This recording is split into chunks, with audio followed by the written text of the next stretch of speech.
Hey guys, this is Comic Uno, and today I'm doing Comic Uno episode 243, and this is a show where I review all the comics I've read this week in one show. So let's get started. First note, sorry I did not read my books printed this week. I read them digitally, so I do not have the physical copies to show you this week, but I will be getting the physical copies later this week, so sorry about that. And also this week, there's only 11 books. It's a very short week, so let's get started. What was my least favorite? And this week was Justice League No Justice issue 3. This one I gave 2 stars. I'm just not fully invested in this event so far, and I really don't think I could feel I can make my my judgment on the new Justice League series until I read the individual writers and artists first issues of Justice League. I don't feel like you can really get to hear the voices of these characters with this event because there's just so many characters in this event. And also, I wasn't a big fan of the art style here. I guess this is going to be the art style of the Magic book. I've seen the artist before in more of the horror books that we've seen with DC in the past couple of years, but not a big fan of it. It kind of reminds me of like the characters from Hush in Buffy, like all their faces look like that. And the part I did like though was probably Wonder Woman's team. I liked the idea of how they were connected through magic, and that was kind of the most personality I got from this issue.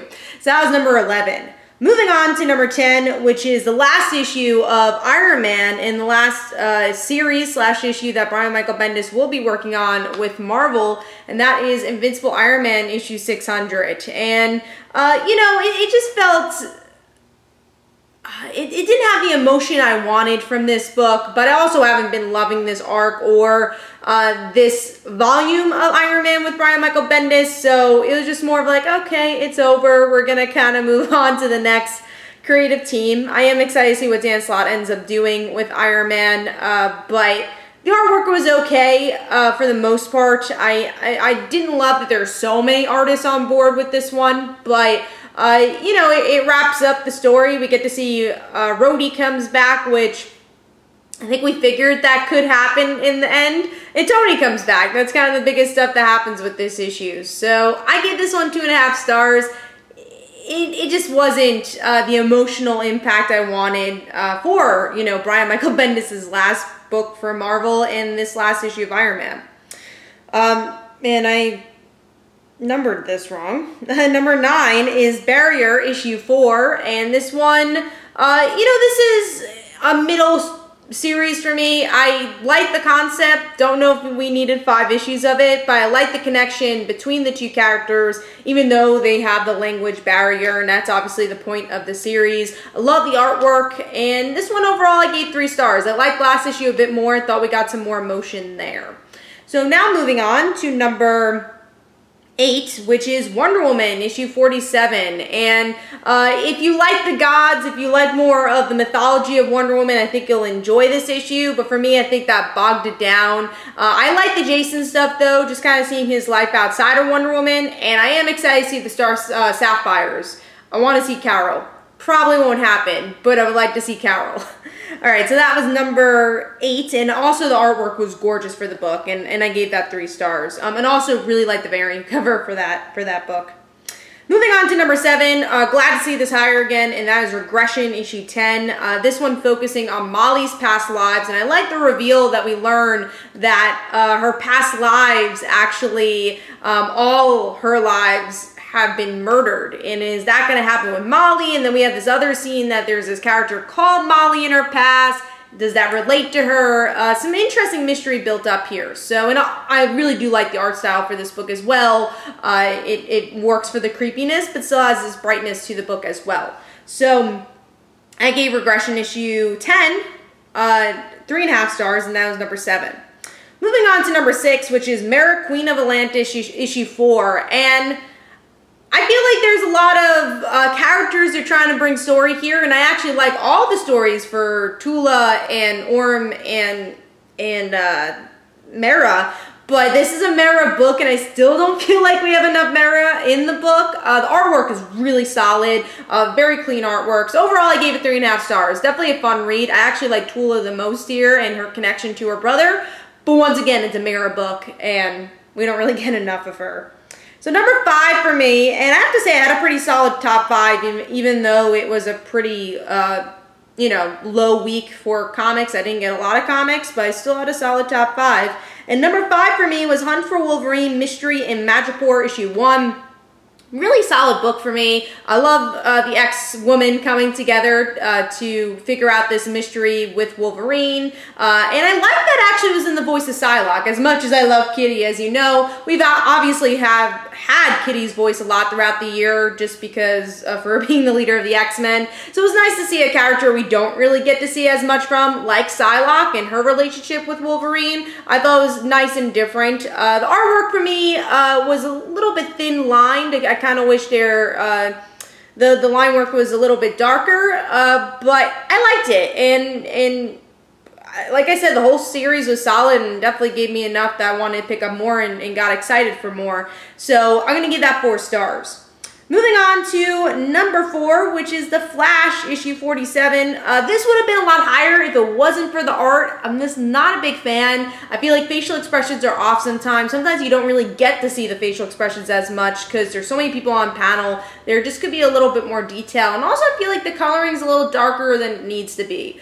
But the story is really well done. I really like that it's about the whole Flash family. You get to see Iris have a part. You get to see Wally, you know, New 52 Wally have a part, you know, Wally pre-New 52, Barry, and it's really all their stories. And then you have the nice cliffhanger of Iris and Jay being around, seeing Wally's kids. That's important. And then the background of Bart and Jesse there. It's just cool to get that legacy back that we've been missing. And I thought it was a really solid start for the Flash War.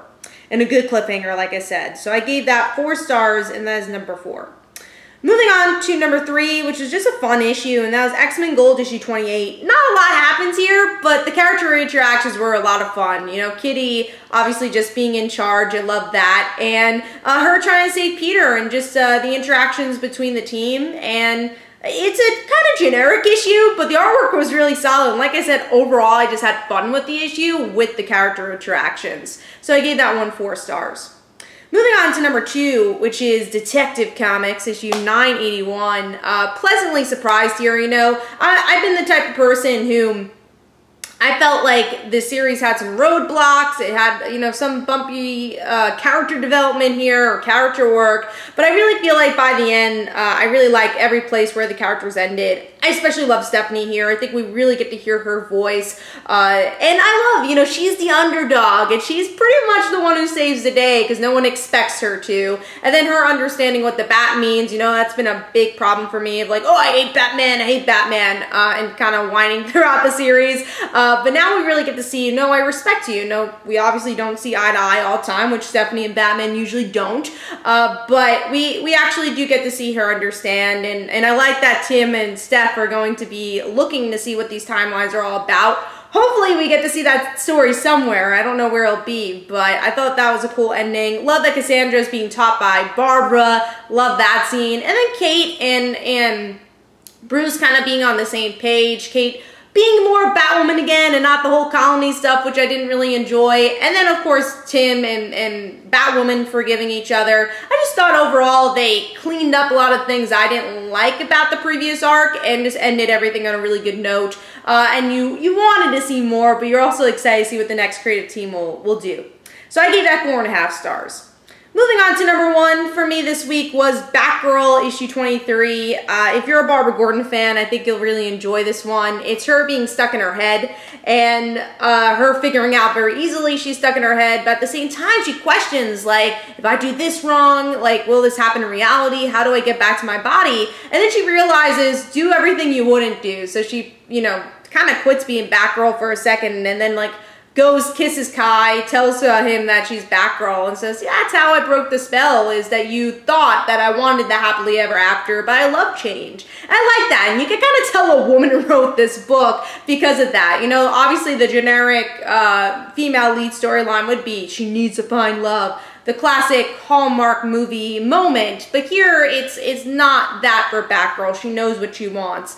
And I like that. And I thought the artwork was really well done. And overall, I think it hits a lot of good points of Barbara's character. So I gave that 4.5 stars. Really had a fun time reading that one. And Batgirl is always a pleasant surprise for me. Even though I'm a huge Barbara Gordon fan, I just don't think a lot of people are talking about this series. So I gave that 4.5 stars. So that was my Comic Uno episode this week. Again, kind of short, just because there wasn't a lot of books, but it seems like next week there'll be a good amount. But hopefully you guys enjoyed. Let me know in the comments below what was your least favorite book, your favorite book, and everything in between. And I will see you guys later.